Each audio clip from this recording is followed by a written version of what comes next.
ayat 78 sehingga 80.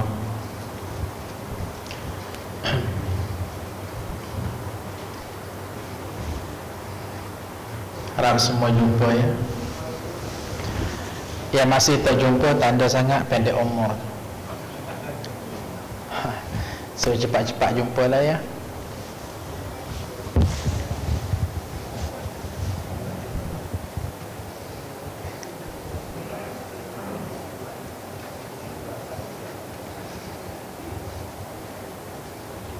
Baik, Ustaz akan baca. Hadirin tuan-puan, sila ikut bacaan dengan suara yang kuat dan lantang. A'udzu billahi minasyaitonir rajim. Bismillahirrahmanirrahim.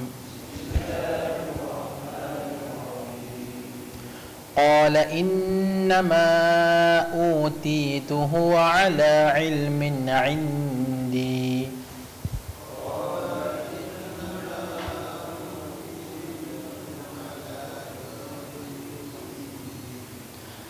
Awalam ya'lam anna Allah qad ahlaka min qablihi minal qurun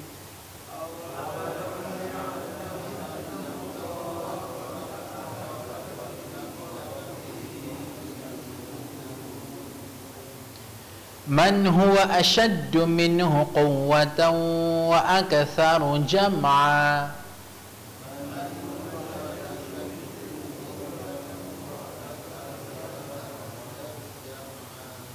wa la yus'alu 'an dhunubihimul mujrimun.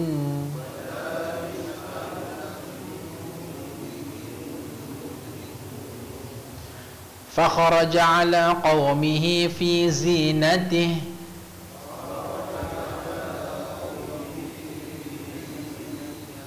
قال الذين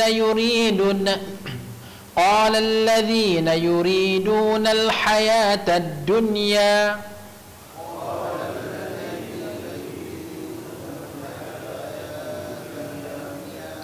يا ليت لنا مثل ما أوتي قارون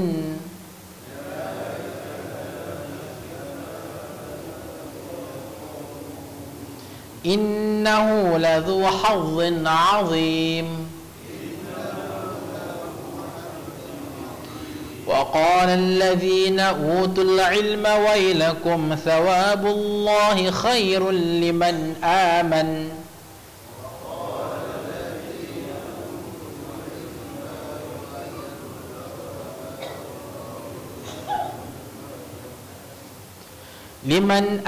وعمل صالحا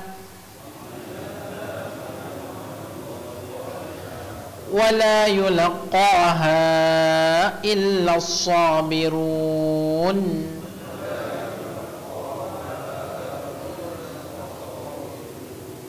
صدق الله العظيم.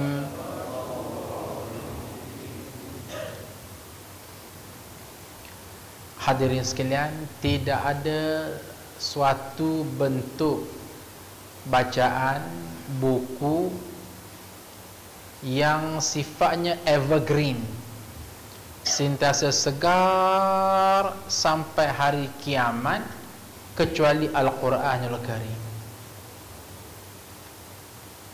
Kita bacalah buku apa, dengarlah muzik apa, sampai satu masa kita menyampah, boring, hanya meletup sekejap-sekejap saja. Pasal kan dulu ada muzik Gangnam Style, wah, sampai ke Barack Obama pun menyanyi dengan lagu Gangnam Style. Nah, sebulan, 2 bulan, semua orang muak dan jemu, tak mau lagi dengan lagu Gangnam Style. Sekarang ni lagu baru datang Malaysia, awak kat mana, awak kat mana. Nah, selang seminggu 2 hilang, tak mana pergi, awak kat mana. Tapi tidak pada Al-Quranul Karim. Jujur hadirin sekalian, dengan Al-Quran, baca Quran tak pernah jemu, dengar Al-Quran tak pernah jemu. Biarpun kita baca Quran daripada kecil sampailah kepada pencen, bagaimana kontennya sentiasa segar, bacaannya sentiasa segar, kita dengar Al-Quran juga sentiasa segar. Apatah lagi Al-Quran, segala yang melibatkan Al-Quran boleh pahala belaka. Tengok Quran boleh pahala, pegang Quran boleh pahala, baca Quran boleh pahala, lagi lantang baca Quran lagi banyak pahala. Ambil Quran, riba Quran pun boleh pahala. Itu sebab ulama-ulama yang cermat dalam bab mendapat pahala, mereka sampai ke peringkat tak mahu guna rehal. Sampai tahap tu tak mahu ambil Quran letak atas rehal. Bila ditanya kenapa tak mahu letak atas rehal, sebaliknya memilih letak atas riba, sederhana saja jawapan dia. Dia kata kalau letak atas rehal, maka hilanglah pahala kitanya, sebab telah pun diswastakan kepada rehal. Tapi kalaulah tatang, pegang, letak atas riba, insya-Allah akhirat kelak paha ini akan berucap bagi pihak kita. Wahai Allah, aku paha fulan bin fulan, kerja aku tampung Al-Quran. Wahai Allah, aku tangan fulan bin fulan, kerja aku pegang Quran. Dan akhirat kelak lagi banyak yang menjadi saksi bagi kita, maka lagi seronok kita akhirat kelak. Ya, kurang lebih sebagaimana di dunia. Masuk dalam court, mahkamah, dia ada 20 orang menjadi saksi untuk backup kita. Wah, seronok, yakin kes ini menang kita. Demikian juga dengan akhirat. Sebab itulah tuan-tuan, rugi siapa yang tak baca Quran, tak tadarus Quran, tak pegang Quran. Kadang-kadang berlaku keadaan, okey, kita akan sama-sama baca Quran, setengah tu masih memilih untuk ada je, relax je. Nak kata hafaz, gaya bersila tu macam tak hafaz. Gaya bersila, gaya bersimpuh tu. Tak kata pegang Quran, tak pegang Quran. Nak kata ada perisan handphone yang ada Quran, tidak. Maka ini satu khusran, satu kerugian, ya. Orang mukmin pandai exploit apa jua yang boleh meraih pahala lumayan, dia grab opportunity, ambil kesempatan. Jadi jangan menjadi orang yang rugi. Wal asri innal insana lafi khusr. Demi masa manusia sifatnya sentiasa rugi, kecuali antaranya ialah mereka yang beramal dengan amal yang soleh. Baik, hari ini kita masuk pada ayat 78 surah Al-Qasas. Bunyinya ialah qala, telah berkata Qarun, innama utituhu ala ilmin indi, sesungguhnya aku memperolehi harta ini semata-mata kerana hasil ilmu yang ada pada aku. Tidakkah dia tahu bahawa Allah telah membinasakan umat-umat sebelumnya yang lebih kuat daripadanya dan lebih banyak mengumpulkan harta, dan orang-orang yang berdosa itu tidak perlu ditanya tentang dosa-dosa mereka. Macam mana kita nak faham ayat 78? Tentunya kena undur selangkah, tengok ayat ke-77. Nak lagi faham, undur lagi kepada 76. Nak undur lagi kepada 75. Ini dalam pengajian Al-Quran disebut ilmul munasabat fi tafsirul Quranil Karim. Ilmu pertautan satu ayat dengan satu ayat, saring tali menali, kait mengait antara satu sama lain. Jadi pada ayat-ayat yang terdahulu Allah beritahu bagaimana dikurniakan kepada Qarun harta benda yang sangat banyak.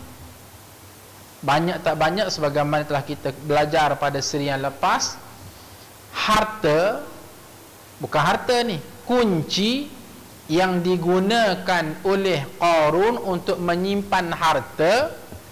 Andai dikumpul, maka ia terpaksa dipikul oleh satu riwayat sehingga 60 orang remaja yang gagah perkasa. Bukan pikul harta, tetapi pikul kunci yang di dalam tu ada harta. Jadi kita boleh bayangkan betapa banyaknya harta Qarun. Mungkin tuan-tuan bertanya, agak-agak ustaz, kalaulah nak kira berapa? Ya, kalau mau kira juga kurang lebih 2.6 bilion, kurang sikit lah rasanya. Dah angka tu ada, kita gunalah sekejap. Baik. Jadi, dengan kekayaan yang begitu banyak ada pada Qarun, apabila datangnya perintah daripada Allah kepada Nabi Musa supaya pergi jumpa dengan Qarun, minta sejumlah wang daripada Qarun untuk apa? Untuk keluar zakat. Untuk apa? Untuk infak, untuk sedekah, untuk jariyah.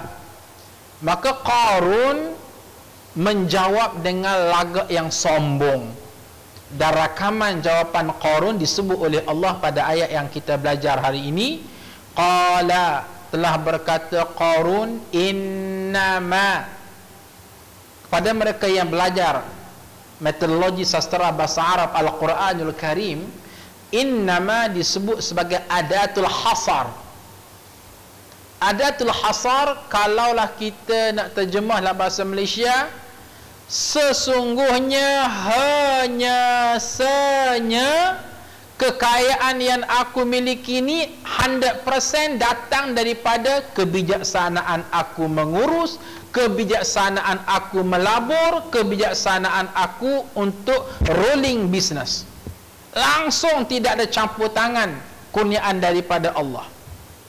Innama, nah, segala kekayaan yang aku miliki, ini, innama utitu ala ilmin indi, kerana bijak aku, kerana cerdik aku. Kalimah innama itu, kalaulah harta tu ada di hadapan mata, Qarun sebut satu-satu. Nah, ini dia almari yang pertama, ini dia almari yang kedua, ini dia almari yang ketiga. Dibaca sehingga 10. Wahai Musa, wahai Harun, ingat ya, semua kekayaan yang aku miliki ini apa dia? Innama utituhu ala ilmin indi. Gara-gara otak Qarun cerdik, gara-gara Qarun the best investor, sebaik-baik pelabur, bijak dalam membuat investment, bijak membina, create networking, bla bla dan sebagainya. Hadirin sekalian, dalam bahasa agama, kalimah innama utituhu ala ilmin indi ini diterjemahkan dengan satu perkataan, namanya apa? Namanya bongkak dan takabur.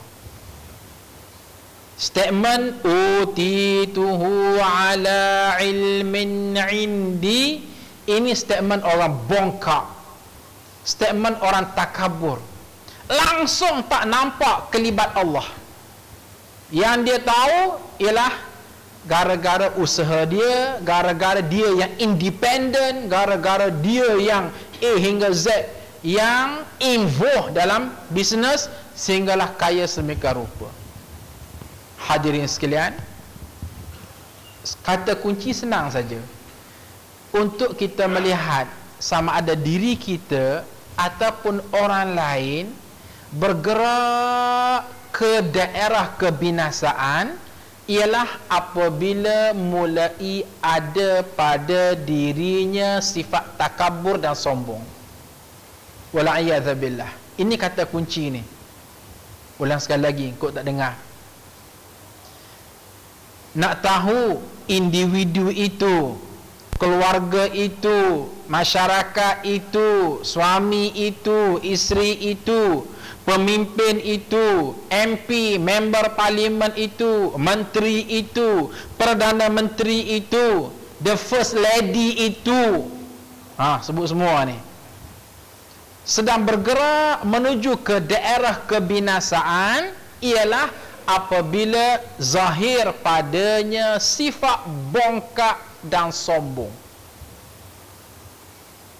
Ini tanda kemusnahan paling pantas sedang menjerut orang ini. Buktinya apa? Senang saja. Inilah dia sifat yang berlaku pada iblis. Iblis kufur kepada Allah bukan banyak sangat dosa dia. Bukan banyak sangat. Tidak ada rekod yang mengatakan iblis ini tidak beribadah ke, tak puasa solat ke.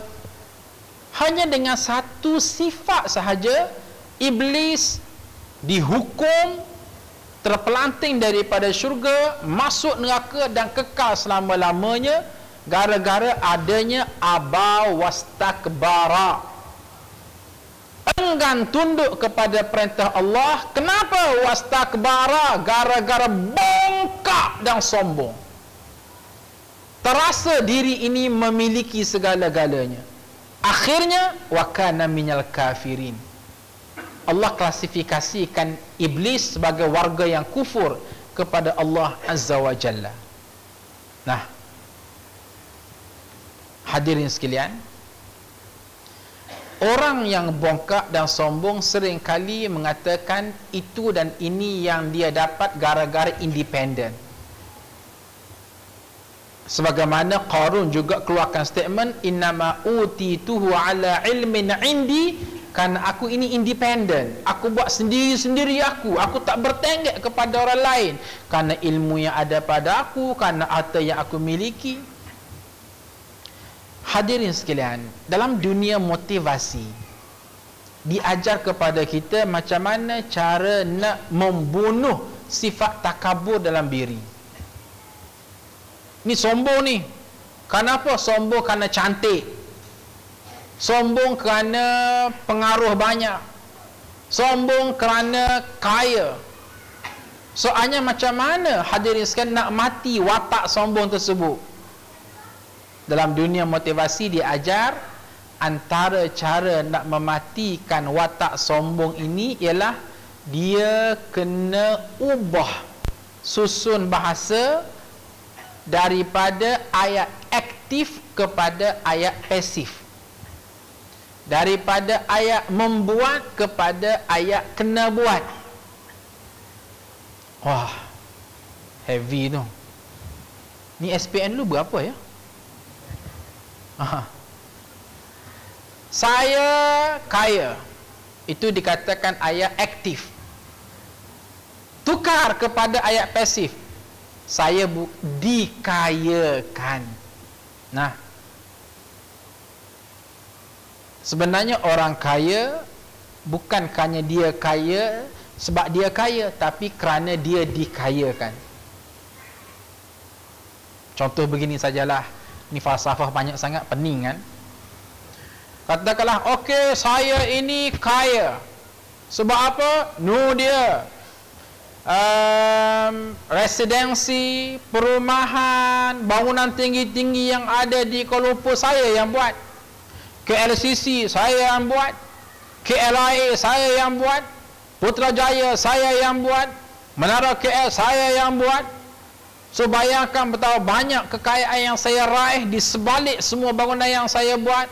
So saya kaya.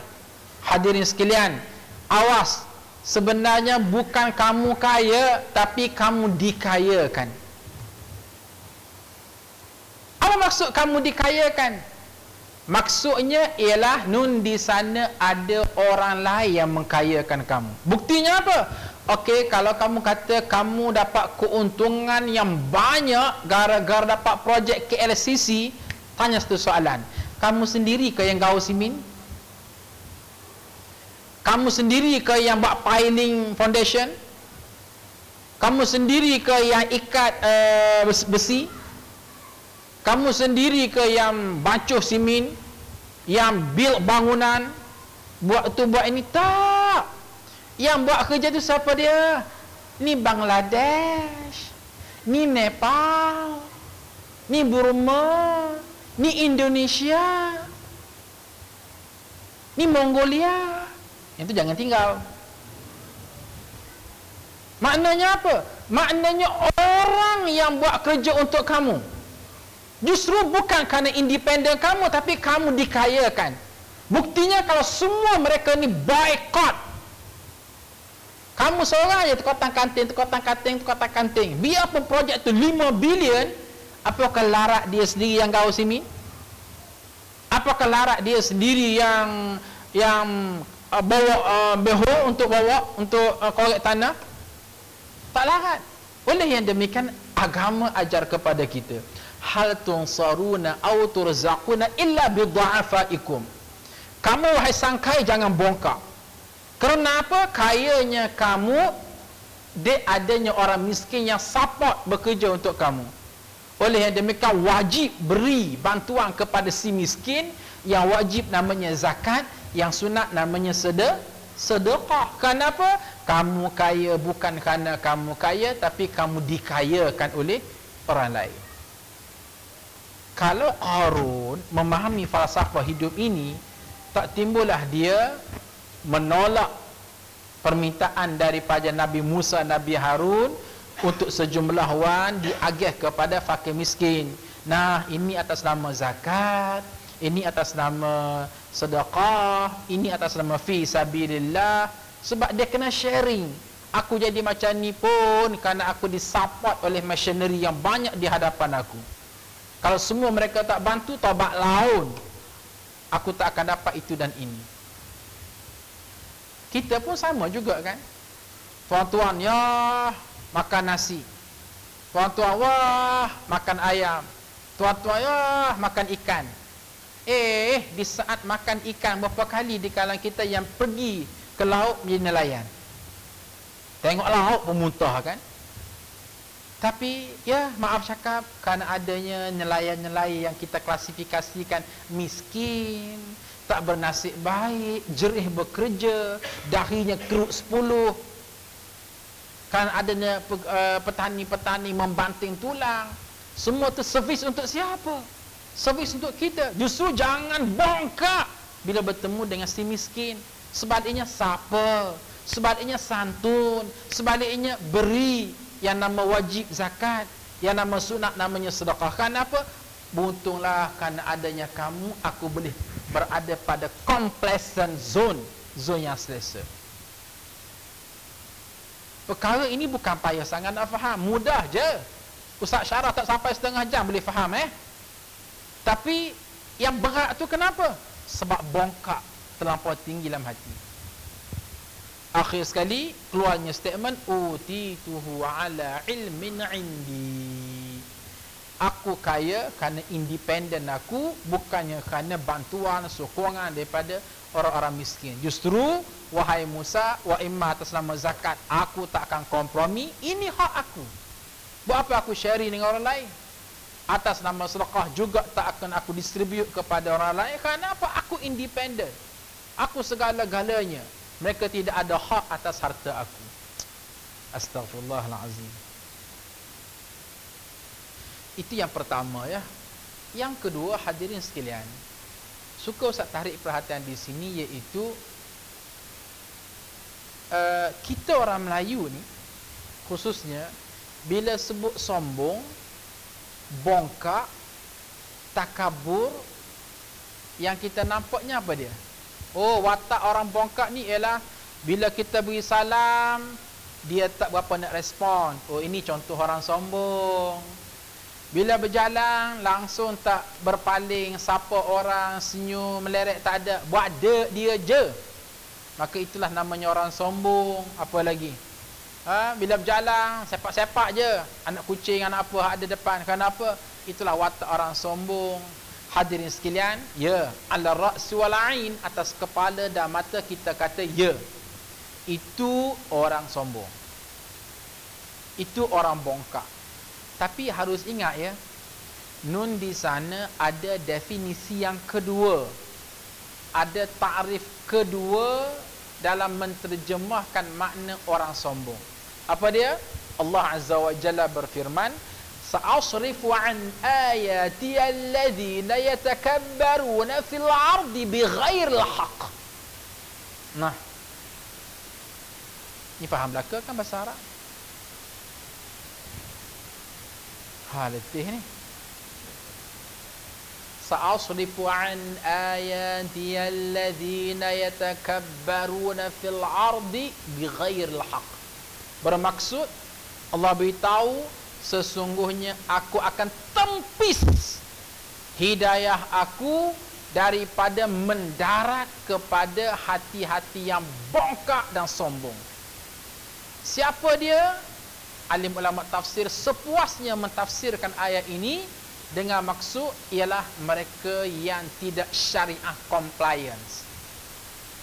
Sesiapa yang tidak berada pada landasan syariat, way of life-nya, ini orang sombong. Walaupun nampak tawaduk je dia. Nah, ambil contoh yang paling mudah. Subuh pagi tadi, dia tak bangun subuh. Agama kata ini orang bongkak ni. Ini orang sombong ni. Biarpun nampak dia peramah, dia penyantun, berjalannya tawaduk, tapi agama kata ini orang bongkak, orang sombong yang hidup melata atas muka bumi. Sebab apa? Tidak syariah compliance. Seorang perempuan di luar sana yang dedah aurat, free hair, pakaian ketat, sendak, tebuk sana, tebuk sini, buka sana, buka sini, macam exhaust ni. Walaupun nampak dia ni peramah, penyantun, baik orangnya, maaf cakap, agama kata ini orang bongkak, ini orang sombong. Tak, Kak Siti tu baik orangnya, lemah lembut orangnya. Bila berjalan, ya Allah, pijak semut pun tak mati. Bayangkan semut hari itu confused. Kenapa aku tak mati dipijak?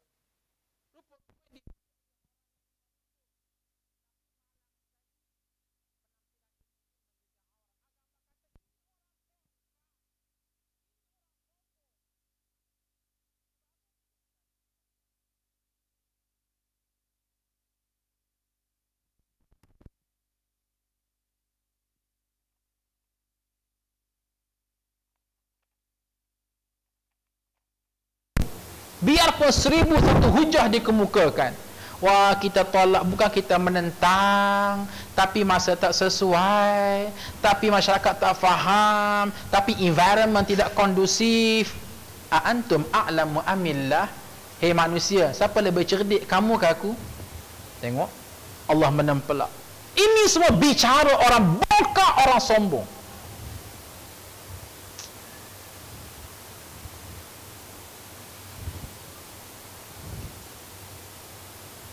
Kenapa senyap ni? Jangan stres ya. Jadi kita jelas nampak di mana kita nak bertindak dalam hidup ni. Mungkin kita dengan manusia kita tidak sombong, penyantun sangat, tapi kita dengan Allah bongkak dan sombong. Dan mungkin juga orang itu dengan manusia pun dia sombong, dengan Allah pun dia sombong. Wah, ini double kesalahan dia. Hadirin sekalian, bongkak dan sombong ini kita masih lagi pada ayat 78 ni. Qala innama utitu ala ilmin indi.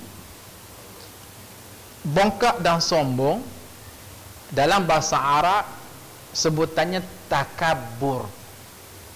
Biasa dengar kan kalimah takabbur? Maknanya apa? Bongkak. Maknanya apa? Sombong.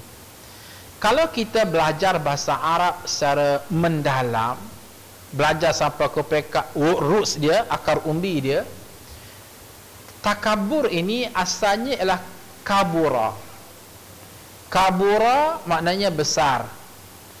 Takabur makna sebenarnya ialah buat besar. Tak besar pun, tapi buat besar. Apa makna buat besar? Makan di perasan, syok soran rasa dia besar. Hadirin sekalian, syok soran ni bahaya tau. Makan di perasan ni bahaya. Kak Minah cantiknya Kak Minah hari ni, kembang dia, tak cantik pun, tapi makan di perasan, bahaya. Sebab tu orang kata baik timpa kabalak daripada timpa makan di perasan. Sama juga dengan orang bongkak, orang sombong. Orang bongkak, orang sombong ialah orang makan di perasan, orang syok sendiri. perumpamaan yang disebut oleh ulama, orang bongkak dan sombong ni exactly sama seperti seekor katak. Contoh macam ni ya. Katakanlah ada seseorang itu dia tak pernah tengok katak sepanjang hidup dia. Yang dia nampak ialah gajah. Dengan besarnya gajah, dengan tingginya gajah, dengan beratnya gajah. Tiba-tiba satu hari turun hujan yang lebat sekali. Selalunya selepas hujan lebat, maka bunyi suara katak kan? Dan suara katak nyaring sekali tu selepas hujan lebat. Om, om, om. Orang yang tak pernah tengok katak selama ni, bila diminta bayangkan besar mana suara pada bunyi seekor katak tu, pasti dia imaginekan, wah katak ni paling kurang besar gajah ni. Sebab apa? Bunyi tu, om. Tiba-tiba dia berjalan 2-3 langkah, buka daun pisang, ya Allah binatang ni kecil sangat, besar tapak jari, tapak tangan je. Habis tu yang bunyi om, ni syok seorang ni takabur, maka diperasan. Azan suspend gitu. Okey, baik.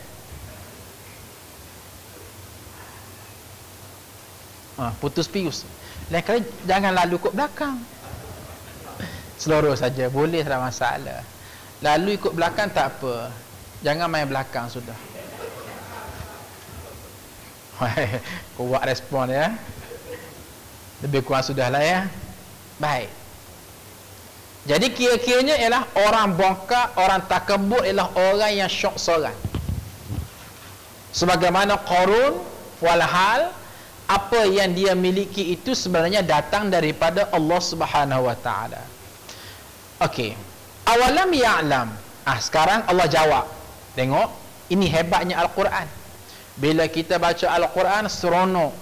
Kita akan nampak view yang sangat jelas. Nah, ini orang bongkak berbicara. Sekarang Allah bimbing macam mana sepatutnya kita berbicara orang yang beriman.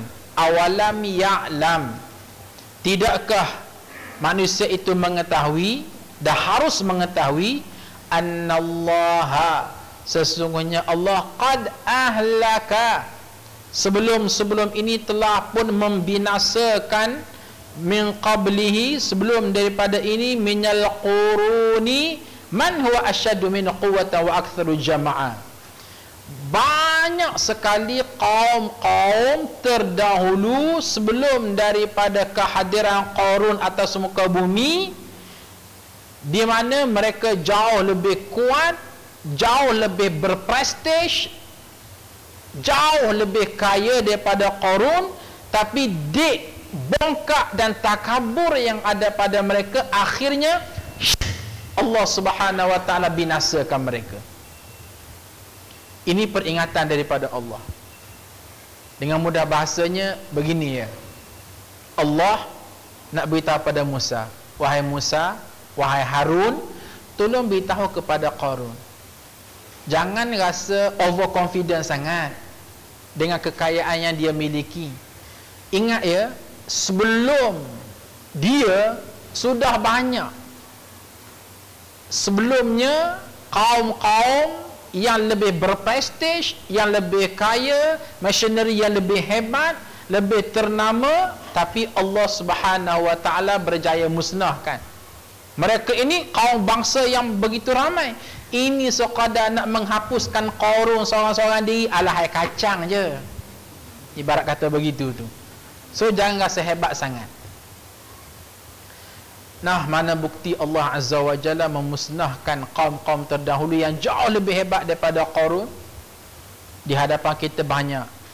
Ada kaum Ad, ada kaum Samud, ada kaum Sadum. Andai tuan-tuan baca sejarah mereka, Masya Allah, kaya mereka luar biasa, cerdik mereka luar biasa. Ambil saja kaum Ad dan Samud. Riwayat menyebut sesiapa yang pernah pergi ke Jordan, pergilah ke satu tempat namanya Petra.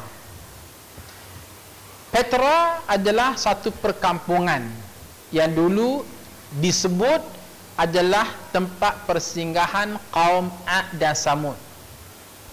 Bila mereka berbisnes, mereka ada ar-ar mereka. Mana ar-ar mereka? Tu dia di Petra. Hebat tak hebat, sehingga kan mereka ini batu-batu yang ada di sekitar Petra itu mereka pahat, mereka convert jadi istana. Allah menyebut wa yanhitunal jibala buyuta. Bagaimana mereka pahat bukit-bukit itu sehingga menjadi, ini yang sebenar. Kita apa?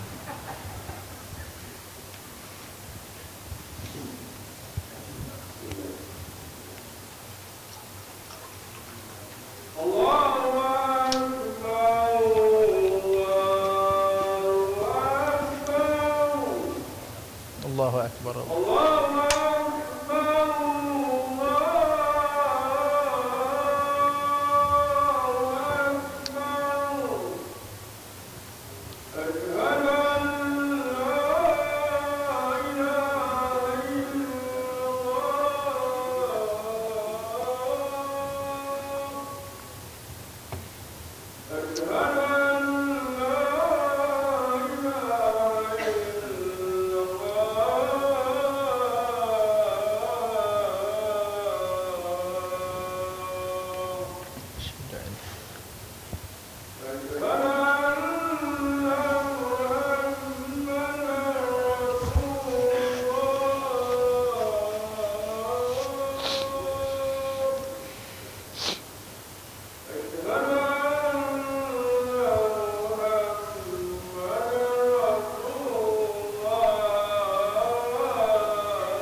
La ilaha illallah Muhammad Rasulullah.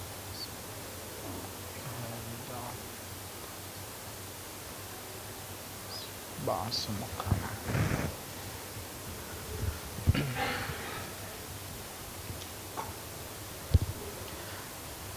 Baik, hadirin muslimin dan muslimat sekalian, bagaimana mereka boleh convert batu-batu yang pejal itu pahat jadi istana, pahat jadi sebuah residensi yang besar. Bahkan ada satu keadaan tu pahat jadi satu stadium. Pernah Ustaz pergi sana, masa belajar kat sana, masuk dalam satu stadium tu, kalau kita pergi duduk di center dia, satu point tu, bila kita bercakap, suara kita tu didengari ke seluruh stadium. Biarpun tak guna mikrofon. Tingkat atas dengar, tingkat bawah dengar, kiri, kanan, belakang, depan, atas, bawah, exactly macam kita guna mikrofon. Kenapa tu? Bahagian ekologi sistem ni kaji betapa pintarnya mereka mampu untuk sukat udara keluar, udara masuk, sehingga mereka berjumpa dengan center, cakap syum boleh influence kepada yang lain. Nah, kalaulah Qarun berbangga, utitu ala ilmin indi, aku kaya kerana cerdik aku, ini jauh lebih cerdik ni. Tapi apa jadi pada kaum Ad, kaum Samud? Wa amma Thamudu fa uhliku bit-taghiyah wa amma 'adun fa uhliku bi rihin sarsarin 'atiyah sakharaha 'alayha sab'a layalin wa thamaniyata ayamin husuma fataral qauma fiha sar'a ka'annahum a'jazu nakhlin khawiyah fahal tara lahum min baqiyah. Wa amma Thamudu fa uhliku bit-taghiyah, adapun dengan kaum Samud, kami hancurkan mereka dengan gempa bumi. Adapun kaum Ad, kami hancurkan mereka dengan angin yang datang memulas batang tubuh mereka selama 8 hari 7 malam non-stop, sehingga badan yang benyek akhirnya keras membatu, dan mereka ini pupus baka sampai kiamat. Di hujung ayat Allah sebut fahal tara lahum min baqiyah. Nah, masih ada lagi ke kaum Ad, kaum Samud sama sekarang? Tak ada. Hilang, pupus baka sampai kiamat. Wahai Qarun, tolong ingat ya. Nah, bagaimana Ad jauh lebih hebat daripada kamu, jauh lebih hebat daripada kamu. Samud jauh lebih hebat daripada kamu, tapi pupus baka sampai kiamat. Kaum Sadum, umat Nabi Lut, di antara mereka yang paling kaya pada masa itu, tapi engkar kepada ajaran Nabi Lut. Akhir sekali apa berlaku? Wa ja'alna 'alaiha safilaha wa amtarna 'alaihim hijaratan min sijilin mamdud musawwamatan 'inda rabbik wa ma hiya minadh zalimin biba'id. Kami menterbalikkan muka bumi kaum Sadum, atas ke bawah, bawah ke atas, sebiji macam mamak Pulau Seri Canai itu. Tak cukup dengan itu, amtarna alaihim hijaratan min sijilin mamdud, kami turunkan kepada mereka hujan babola api, akhir sekali mereka pupus baka sampai kiamat. Nah, wahai Qarun, ingat, ini contoh-contoh terdahulu Ad, Samud, Sadum yang engkar kepada ajaran Nabi masing-masing, yang jauh lebih berprestij daripada kamu, lebih cerdik daripada kamu, lebih kaya daripada kamu. Itu maksud innallaha qad ahlaka min qablihi min al-quruni man huwa ashaddu minhu quwwatan wa aktharu jama'ah. Hadirin sekalian, umat-umat yang terdahulu, apabila mereka buat mungkar, langsung Allah bayar cash. Langsung Allah bayar cash. Tak ada ansuran, lambat habis. Dan bayar cash itu selalunya dalam bentuk turun bencana, turun bencana, turun bencana. Adapun untuk umat Nabi Muhammad sallallahu alaihi wasallam, siapa ya? Semua kita lah ni. Tak orang tak kita. Sesiapa yang buat perkara mungkar, buat perkara maksiat, Allah Subhanahu wa taala tidak membuat perhitungan sebagaimana Allah membuat perhitungan kepada umat-umat yang terdahulu. Buat mungkar, buat satu punishment yang keras. Nah, angin puting beliung. Buat mungkar, satu punishment yang keras. Apa dia? Gempa bumi, sedup. Adapun untuk umat Nabi Muhammad sallallahu alaihi wasallam, tidak diturunkan bala dalam bentuk itu, tetapi balanya dalam bentuk yang lain.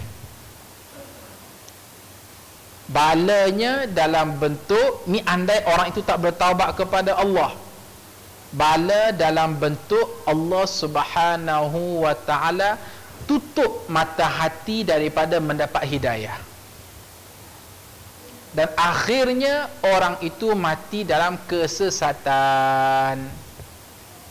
Nampak macam smooth saja, lembut saja perjalanan, tetapi kalau disukat dan dikira, sesungguhnya ditutup mata hati oleh Allah daripada mendapat hidayah. Inilah dia sebesar-besar bala daripada Allah kepada manusia. Na'udzubillahi min zalik. Bila mata hati ditutup oleh Allah, khatamallahu ala qulubihim wa ala sam'ihim wa ala absarihim, sambung, ghishawah. Yang ni boleh sambung pula luar biasa tu, kira dah pandai dah tu. Apabila Allah tutup mata hati, apakah jadi? Begini sajalah, Ustaz buat satu simulasi yang mudah.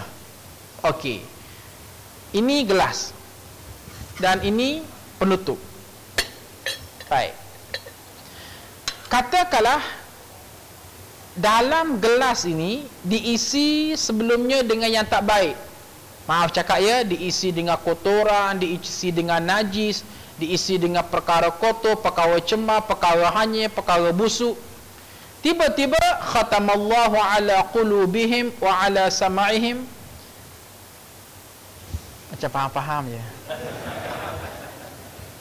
Wa ala absarihim ghishawah, ditutup. Bila ditutup, dua perkara yang berlaku. Pertama, sedia ada yang tidak baik dalam bekas tak akan dapat dikeluarkan. Yang kedua, sesuatu yang baik daripada luar tak boleh masuk ke dalam. Nah, ditutup, tutup. Najis yang sedia ada dalam gelas ke, kotoran yang sedia ada dalam gelas tak dapat dikeluarkan. Air bersih, air suci, air zam-zam macam mana hebat sekalipun, nak bilas bahagian dalam pun tak boleh sebab apa ditutup. Sama juga dengan hati manusia. Na'udzubillah, tak hati orang, tak hati kita.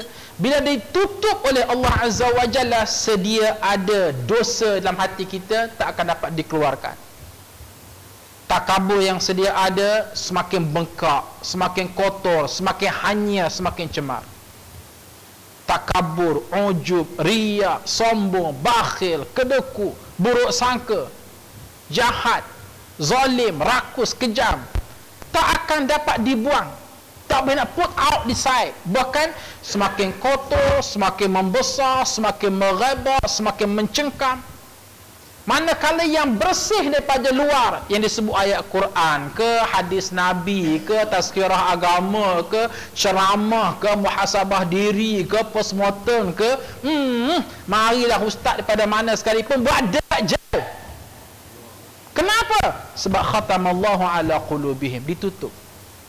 Akhir sekali al-masirah, perjalanan orang ini semakin tua semakin jahat, semakin tua semakin zalim, semakin tua semakin rakus, semakin tua semakin kejam, semakin tua semakin gatal, semakin tua semakin miang. Sebab apa tu? Itu tanda hati ditutup oleh Allah. Kerana itulah kita doa kepada Allah Ta'ala, wahai Allah, kalau pun nak tutup pintu hati manusia, tutuplah pintu hati orang lain, tapi jangan tutup pintu hati aku. Sekurang-kurang yang paling minimal semua kita doa macam tu. Sebab ini merupakan musibah paling besar, bala yang jauh lebih kritikal daripada di terbalik muka bumi, di itu dan di ini.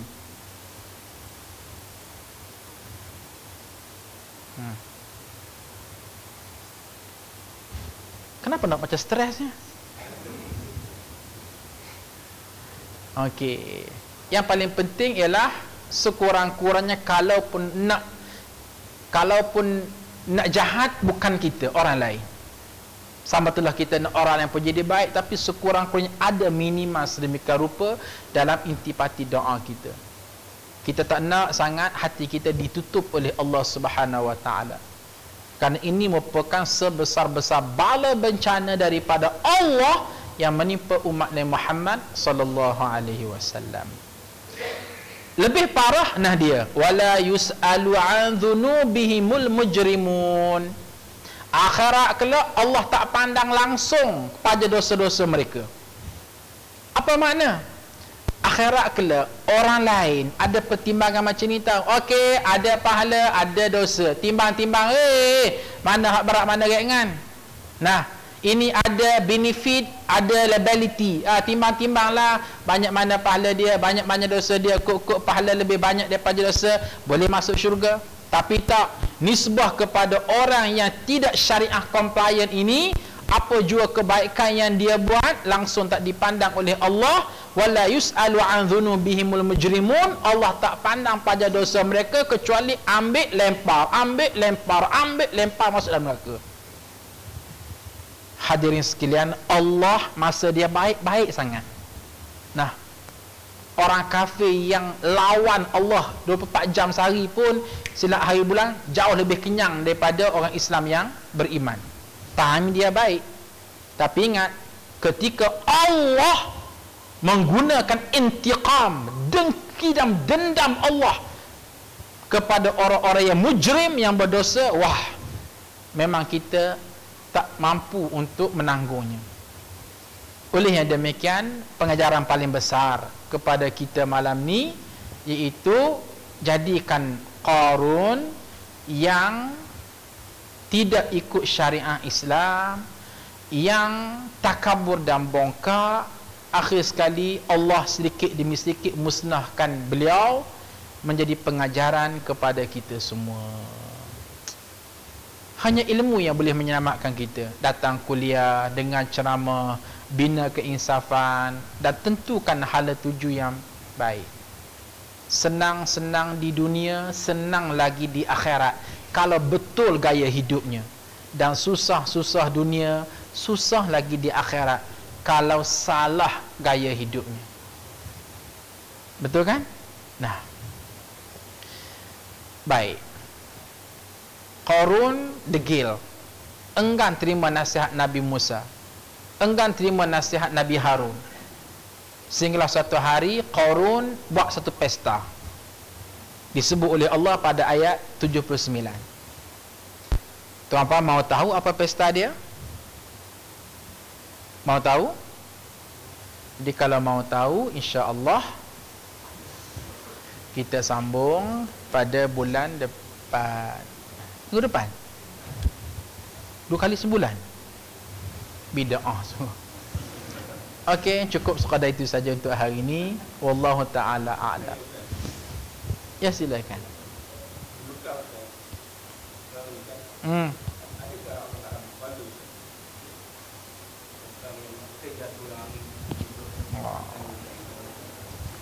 Soalan krim jatuh kat Mekah itu bala ke apa? Macam soalan provokasi. Adik hadirin sekalian, wallahu alam, Allah saja maha mengetahui. Yang jelas, pada setiap diri seseorang itu lain pertimbangannya.